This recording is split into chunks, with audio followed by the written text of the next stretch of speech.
എന്തായാലും രാവിലെ എണീറ്റ് കഷ്ടപ്പെട്ട് വന്നതല്ലേ നമുക്കൊരു കാലിച്ചായ കുടിക്കാന്ന് പറഞ്ഞ് ഞാൻ പറഞ്ഞ ആ സന്തോഷമുണ്ടെന്ന്. അങ്ങനെ നേരെ കടയിലെത്തി. എന്നിട്ടും നമ്മൾ ഉറക്കപ്പിച്ച് മാറിയിട്ടില്ല. പിന്നെ ഈ ഡെസ്കിലെങ്ങാനും കിടന്നുറങ്ങാൻ പറ്റുമോ? അവർ തിളച്ച വെള്ളം കൊടുത്ത് മുഖത്തൊഴിച്ചാലോ എന്ന് വിചാരിച്ച് മാത്രം ഞാൻ എണീറ്റിരുന്നു. ആ പോരട്ടെ പോരട്ടെ എന്ന് പറഞ്ഞിങ്ങനെ ഇരിക്കുകയാണ്. ആള് മേടിച്ചത് 2, 3, 4 ഇഡ്ഡലിയാണ് കേട്ടോ. അപ്പോൾ പുള്ളിക്ക് ഇഡ്ഡലിയാണ് ഇഷ്ടം. ചില സമയത്താണെങ്കിൽ രാവിലെ വീട്ടിൽ ഇഡ്ഡലി ഉണ്ടെങ്കിൽ ഇഡ്ഡലി തിന്നില്ല. അപ്പം തന്നെ ചോറ് അല്ലെങ്കിൽ കഞ്ഞി വേണം.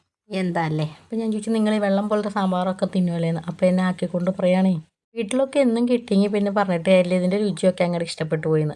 ഞാൻ ഒട്ടും വിട്ടു കൊടുക്കില്ല. അപ്പം തന്നെ ഞാൻ പറഞ്ഞു അല്ലെങ്കിൽ ഈ വണ്ടിപ്പണിക്കാർക്കൊക്കെ കണ്ട ഹോട്ടലുകളിൽ നിന്ന് അവിടെ നിന്നൊന്നും വൃത്തിയില്ലാത്ത മൂക്കി കയറ്റതൊക്കെ തിന്നാനാണ് ഇഷ്ടം എന്ന് പറഞ്ഞു. അതിനൊന്നും ഒരു കുറ്റവും പറയാനില്ല. പറഞ്ഞു കഴിഞ്ഞാൽ അവർ കണ്ണി തുപ്പും. അതുകൊണ്ട് അഹങ്കാരം കൊണ്ട് വീട്ടിലുള്ളവരോട് പറയണേന്ന് ഇങ്ങനെ പറഞ്ഞു.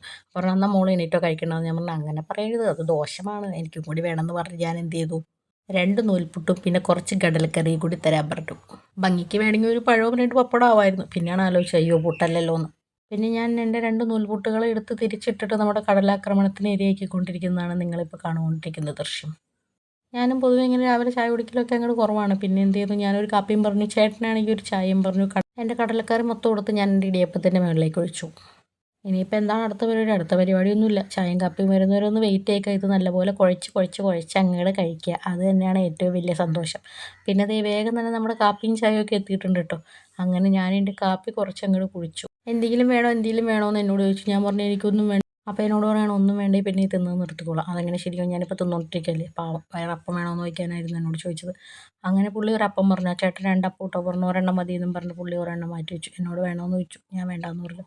പ്ലേറ്റൊക്കെ നല്ല ഭംഗിയായിട്ട് ഞാൻ ഒരുക്കി. എണീക്കണോ വേണ്ടയോ എണീക്കണോ വേണ്ടയോ എന്ന് ഇങ്ങനെ ആലോചിച്ച് 2 മിനിറ്റ് നിന്നു. പിന്നെ എണീക്കാൻ തീരുമാനിച്ചു. അങ്ങനെ ഞങ്ങൾ 2 പേരും ഫുഡൊക്കെ കഴിച്ച് കഴിഞ്ഞിട്ട് ദേ നേരെ അങ്ങോട്ട് കൈ കഴുകാനായിട്ട് പോയി. ഇതേ കൈക്ക് കുളിക്കാൻ വേണ്ടിയിട്ട് ടാപ്പിൽ ഷവർ വെച്ചേക്കണം. പിന്നെ അവർ കുറച്ച് കുടമ്പെള്ളം എടുത്ത് വെച്ചിട്ടുണ്ടായിരുന്നു. ചോദിച്ചിട്ട് തന്നതാണ്. അപ്പോൾ അതും എടുത്ത് കുടിച്ചു. ചേട്ടനാണെങ്കിൽ കാൽക്കുലേറ്റർ ഉണ്ടായിട്ട് എന്ത് പത്രത്തിൽ മൊത്തം കണക്ക് കൂട്ടിയിട്ട് കണക്കൊക്കെ പറഞ്ഞു തന്നിട്ടുണ്ട്. അങ്ങനെ 132 രൂപ കൊടുത്ത് ചായയും കുടിച്ച് നമ്മൾ അവിടെ നിന്ന് പോന്നു. ബൈ.